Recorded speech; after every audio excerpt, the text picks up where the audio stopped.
This story, which just came out the last few days, actually raises a couple of issues.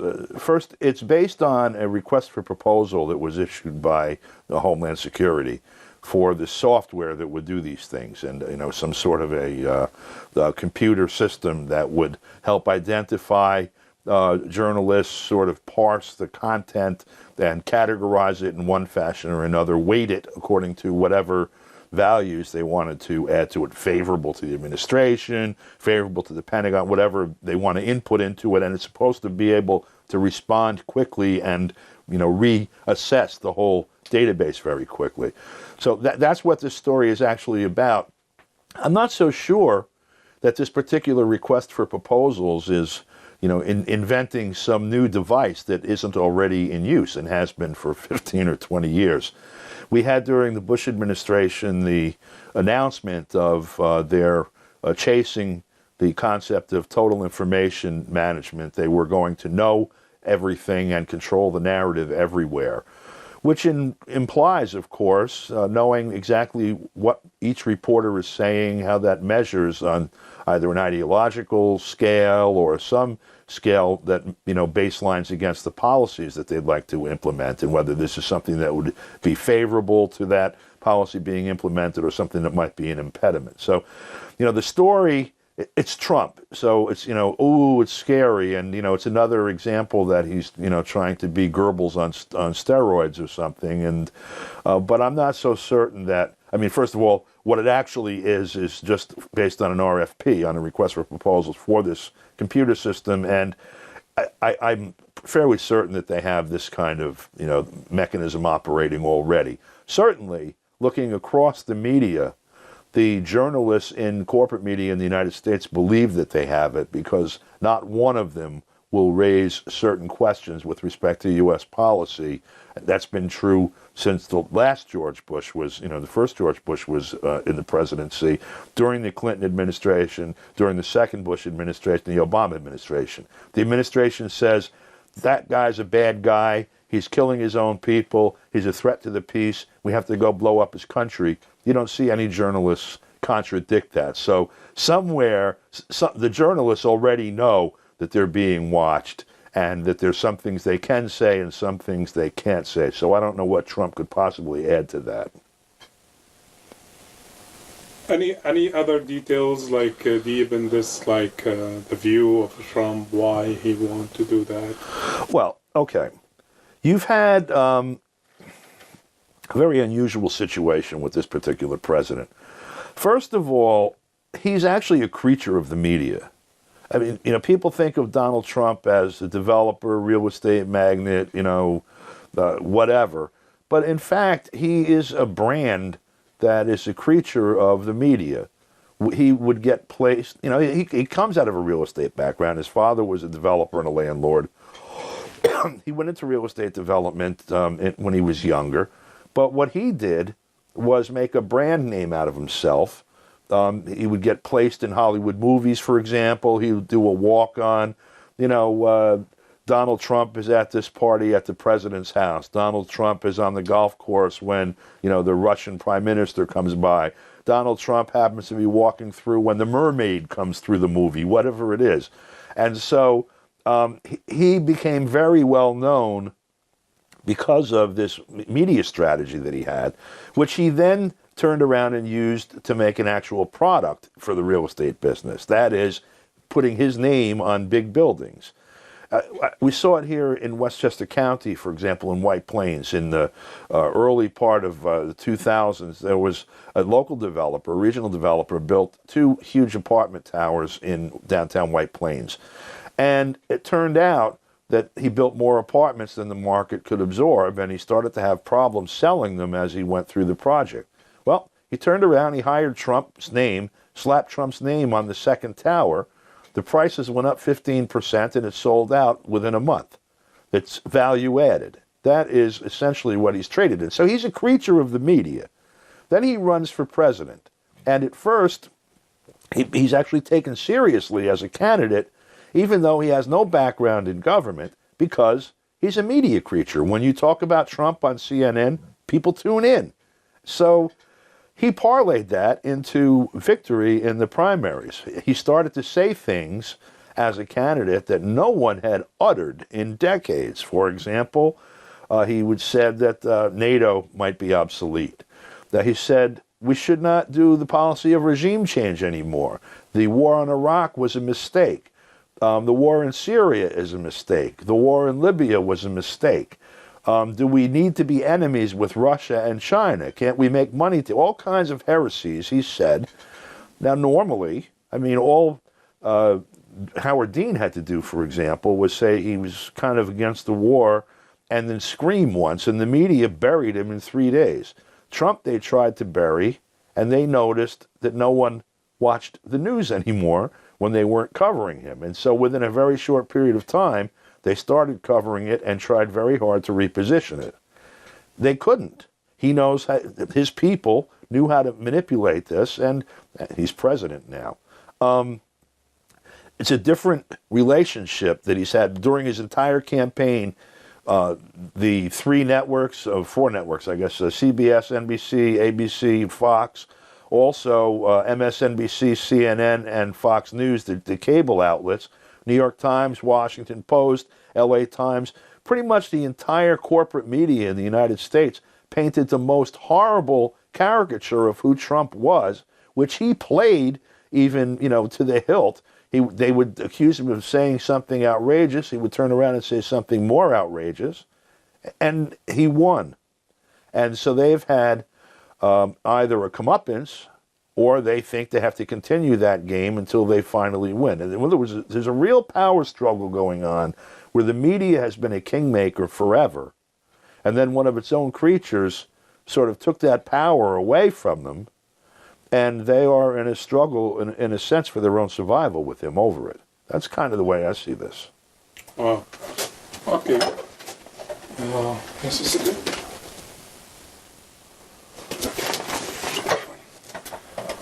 So President Trump has labeled the press enemy of the people.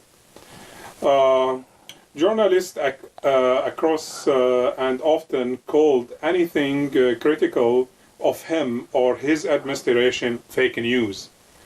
The president has also declared that he has a running war with the media. What does Trump hope to gain from this found with the press, and who will be the winner? First of all, the context is this. If you look at even the media outlets' own polls, and admittedly, you have to actually look at the studies and not their caricature, their portrayal of them. In other words, if there's a news story about a poll about the news organizations, it's not sufficient to just read the news story. You have to go to the actual study. But if you do, you find out that the media in this country, the corporate media, the ones I named before, have completely lost their legitimacy in the eyes of the people of the United States. The people do not trust the news media at all. Barely double digits give positive reviews, like 10, 15%, 22% I think is the highest I've seen in the last year and a half. So as they trumpet the poor polling data of Trump, he's actually got better numbers than they do, which is interesting. And again, this is by their own studies of this. So that's kind of the soil in which the rest of this plays out. When he refers to the media being an enemy of the people, he's referring to the corporate media. I agree with that. I've been saying that for years. And what he means by it is not clear, but foundationally, it's true. The purpose of the corporate media here is to act as a social control mechanism.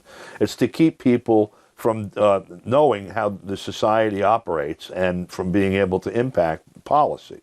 And it's been doing that very effectively for the last 35, 40 years, and particularly effectively since 1996 with the Telecom Act that Clinton and Gore pushed through that allowed the hyper-consolidation of the ownership of the media here, where you have like 6 corporations own almost all of the media. Now, larger picture, though, he's not referring to RT, Press TV, CGTN, all of the global media that, brings information to the people in the United States, for example, with English language programming that they don't get from the corporate media. He hasn't been attacking them at all. In the UK, Ofcom, decertified Press TV. They've been going after RT. The moment China really clears its throat at the UN over Syria, I have no doubt that they're going to go after CGTN. You have Telesur and others that, they've all faced real problems in some other countries, and Trump isn't threatening them at all. The ones that are threatening, you've seen like Jean Shaheen, she's a Democratic senator from New Hampshire, for back in 2015 was saying not only RT is Russian propaganda, but she said it has a body count. It's actually like a broadcast war crime. This kind of hyperbole is being discussed in the Senate and the House of Representatives for several years now, along with approving hundreds of millions of dollars in funding to set up mechanisms to monitor and counter the media that they don't like, essentially. So, Trump saying that the media is an enemy of the people is one thing. To do anything about it requires a Congress that's been working on that project long before he took office. With Facebook CEO Mark Zuckerberg testifying before Congress, the debate over what social media giants do with the contents and information their user gives them has hit a new pitch. The change of election modeling on social media, coupled with the fresh waves of violent, extremist content, promoted new calls to regulate the big social media companies. Some senators are calling for legislation and regulate social media. What do you think? Are social media a threat to the government, and should they be monitored and regulated? First of all, social media is monitored and regulated already. The fact that they're dragging Zuckerberg in front of a committee and that they have the power to do that, betrays that fact. That they regulate it already. If you think, the current impetus for this is the claim that some marketing firm poured through Facebook pages and pulled data from the Facebook pages and used that to somehow help design political campaigns that were then implemented successfully, supposedly, and changing the outcome of the election. The assumption every time they talk about this is Hillary Clinton should have won the election. She didn't. Something bad happened somewhere that tricked that result out. And so this is one of those things where that claim, is at the foundation of it. Back 25, 30, 40 years ago when I was starting one of my first businesses, and what people did in general, if you were going to, say, do a mailing, you wanted to sell widgets to everybody in town, you'd go through the telephone book. And this is before databases and everything else. You would have somebody type names in either alphabetical order or by street. They used to have something called coal directories you could buy at the store for $20 or whatever. You would type onto a sheet of paper names, addresses, and then you could put labels in a copier and just run off copies, peel the labels off, put them on envelopes, and market to people that way. That was the old way of doing it. In essence, that's exactly what was done here. This is, this essentially common carrier.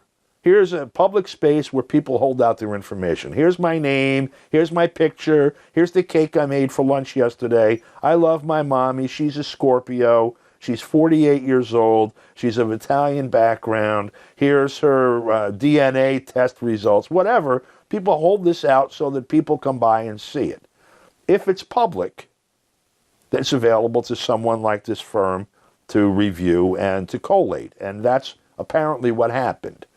I don't see the need to regulate that, first of all.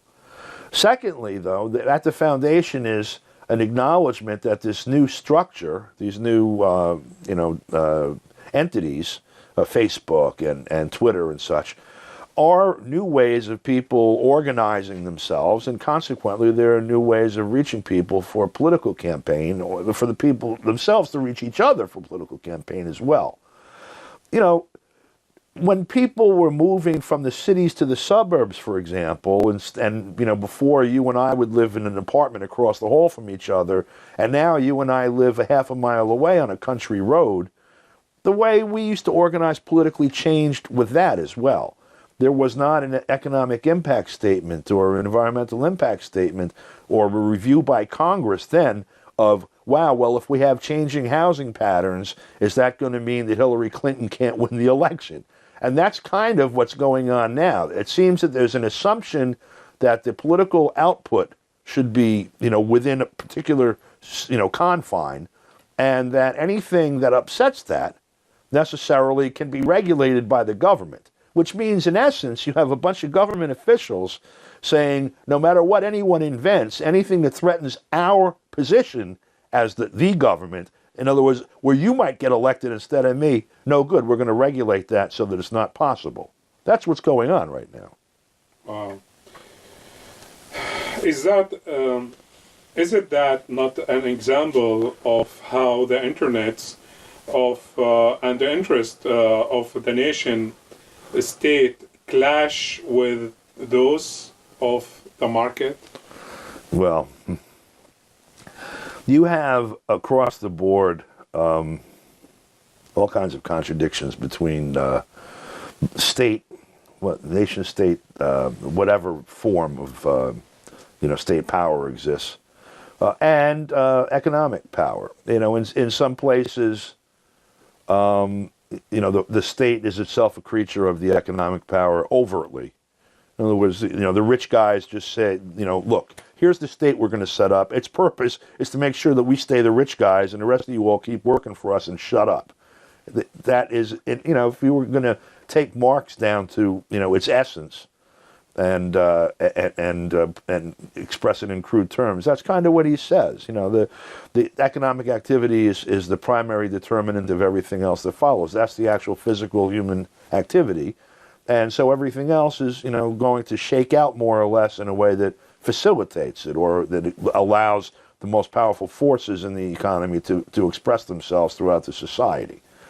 You know, we've seen a concentration of economic power develop over the last 30, 40 years, and particularly since 1991, say, since the Soviet Union and China were no longer antagonistic players to the United States and Western Europe and Japan. We've seen an actual sort of an anti-Marx withering away of the state on the international stage in favor of corporate power. You know, the transnational treaties on steroids, where no matter what the sovereign decisions are within a country with respect to environmental or labor standards or whatever, they are primed by a treaty that's executed just once by the state, and thereafter power rests outside of the state. So in other words, we've seen a withering away of the state in favor of corporate power, and in an odd sort of semi-contradictory way, an expression of resistance to globalized capitalism or globalized imperialism by using sovereignty, national sovereignty, and the right of self-determination as weapons against it. That's what we saw, for example, in Latin America with the Hugo Chavez. The expression, or the Bolivarian expression there, is basically, you know, self-determination. We are sovereign nations. We're sovereign peoples. You do not have the right to come here and tell us what to do inside of our own country. And we're in a common lot, so I will defend your sovereignty, you will defend my sovereignty against this global economic model that doesn't respect nation states or sovereignty. So that almost sounds like it's turning Marx on its head.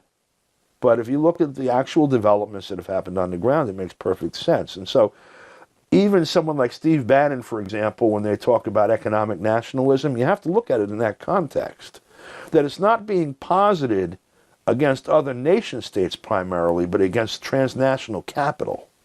And see the states then the state power is still available in some way or another to the people as a weapon to defend themselves against transnational capital. And so, with respect to your question, that's the context I would provide, that there's a new game afoot globally, and the real struggle, I think, is between the rights of people to self-determination and the imperatives of global capital. Anything you like to add? That's I'm spent.